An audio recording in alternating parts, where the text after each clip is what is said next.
Okay, so what is your name, age, and what do you do? My name is Senan Donnelly. I'm 20 years old and I'm doing an access course in combined studies in Northwest Regional College. Where do you get your news from, and how do you know if your sources are trustworthy? Hmm. I would give me news from like social media and stuff. I would refuse to watch any news channels at all because from what I've seen, it's very biased. Um, it's a tricky question, honestly. Like I always like to do background checks on the people who I get my information from. Like a lot of the time it is social media or I'm just seeing stuff online and then I go into the person's account to like see if they're biased, what they're like, where are they getting this like information from themselves and stuff. So it is tricky to like say 100%, but I do be confident that what I'm reading and people are telling me is true because I will refuse to believe it if they don't show me like the full on like So you need proof. definitely because this day and age people just lie about anything. So have you ever had the same story from two different sources with different facts? How did you decide which one was telling the truth? I haven't actually seen it side by side because again I don't read news articles, but I would see people making videos where it's like, oh, like the BBC said X, Y, and Z, and I'm here now gonna show how that's not the story and how this and this and this. So that's why a big part of me doesn't trust like the big news outlets and stuff and all because there's just so much stuff that's like they try and cover up and it's so biased and it's just so censored. Like seeing so much stuff, just not even just in the whole like Palestine thing going on, but like just even in all our atrocities that are going on in the world, like Congo and like Sudan and like all these places, like nowhere is picking this up. Like, do you mean like no one's reporting this because they don't want to, and it's all intentional. And I like to follow people who share and shed light on it and actually have the facts and the receipts to prove that what is going on is real and what's going on, what they're saying is going on is factual. So yeah.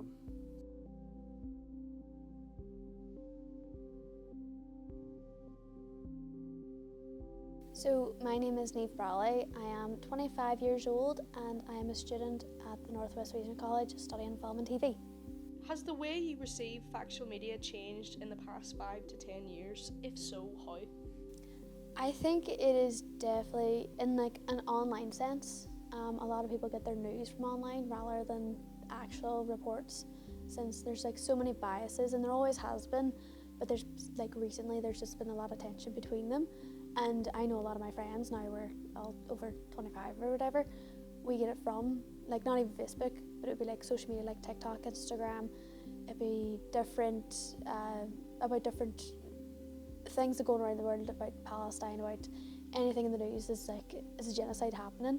But I'd say as well online, if you look up something on Google, it used to come up first, Google News, like near like early 2010s, but now it's AI Google, and it has been proven wrong so many times that you need to like triple check nearly rather than actually getting news articles. Do you think that for the average person it is easier or harder to be well informed on a complex topic? I think again it does depend. I think it's a lot more work for you to get the actual truth or to get more information, as same again, AI is taking over any search you've done. It controls your algorithm basically, and I think it's a lot harder because like it tailors to what you believe in. It doesn't actually give you other opinions.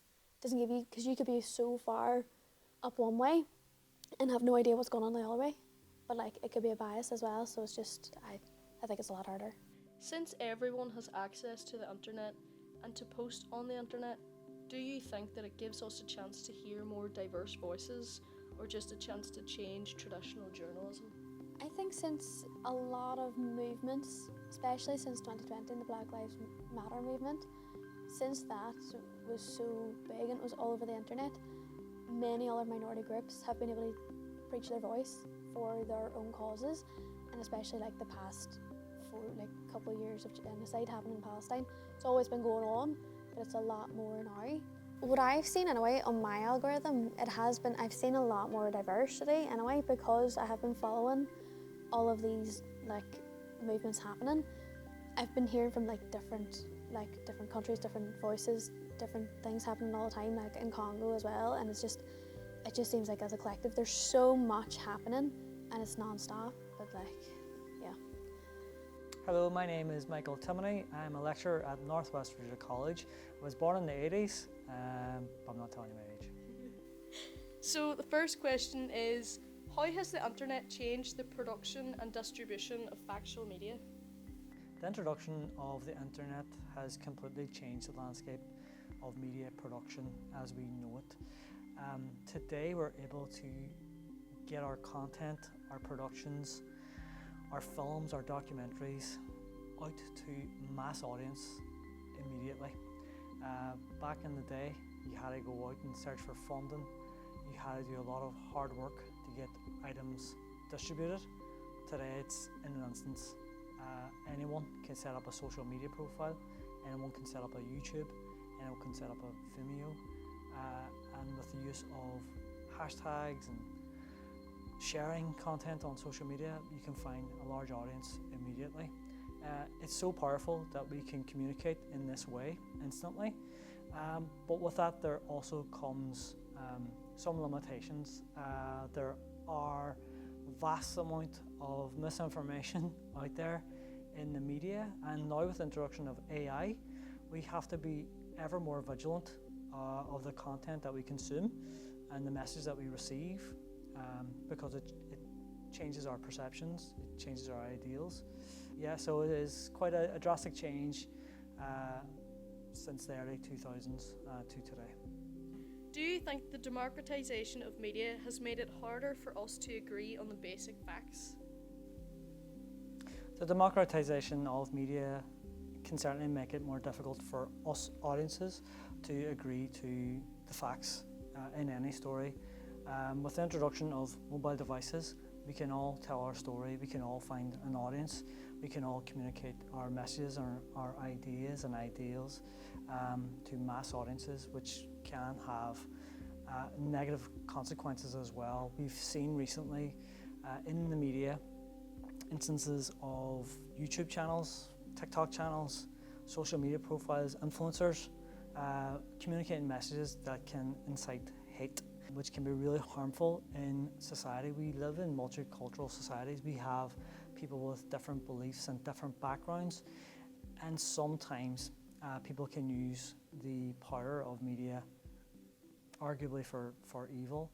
Are we entitled to our opinions? Of course we are. Do we have to like everyone? No, we don't. But working in the media, we have codes of conduct. I believe I'm an ethical filmmaker. I think we should think about our audiences and protect vulnerable people, protect younger audiences. But not everyone goes through the same film school. Not everyone goes through media training, because we press this little record button and then we press send. So it can certainly blur the lines between fact and fiction. It can be quite dangerous. So whenever you say that it can be quite dangerous, I suppose that brings me on to my third question, which is, for our audience today, can you give some tips for navigating the chaotic landscape we have today for factual media?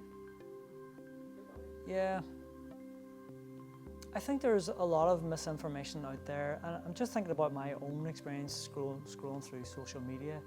There's so much content that's produced by AI now that it's hard to tell the difference between, again, reality and something that's been fictitiously created and put out there for audiences.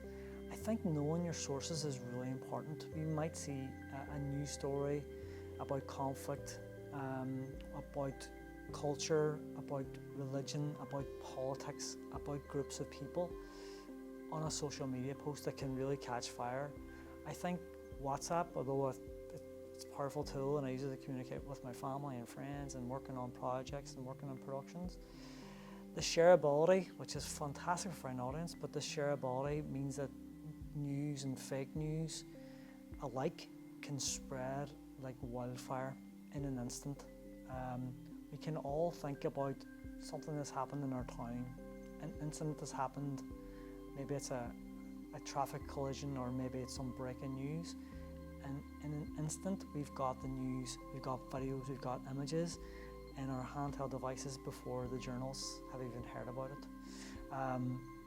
So my advice to people for navigating this kind of wild west of information is just to know about your sources. Use reputable websites and news broadcasts. I use my local politicians, for example, on social media. If there's an issue in my town, I will actually go to a local politician's Facebook page and see what they've got to say about it.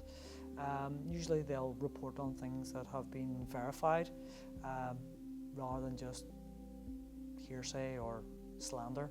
We are so connected to our devices that sometimes we forget the human connection. Sitting around the kitchen table, sitting around the staff room at work, having powerful conversations. Often when we see something that moves us, and it might be real news or it might be fake news, it introduces conversations, it introduces new thought processes, and I think that we sometimes forget the power that we have, which is human connection. So the next time that you see something that you're unsure about, rather than posting on X about it or making a post on TikTok to air your grievance, maybe talk to people about it. It can open a whole new perspective.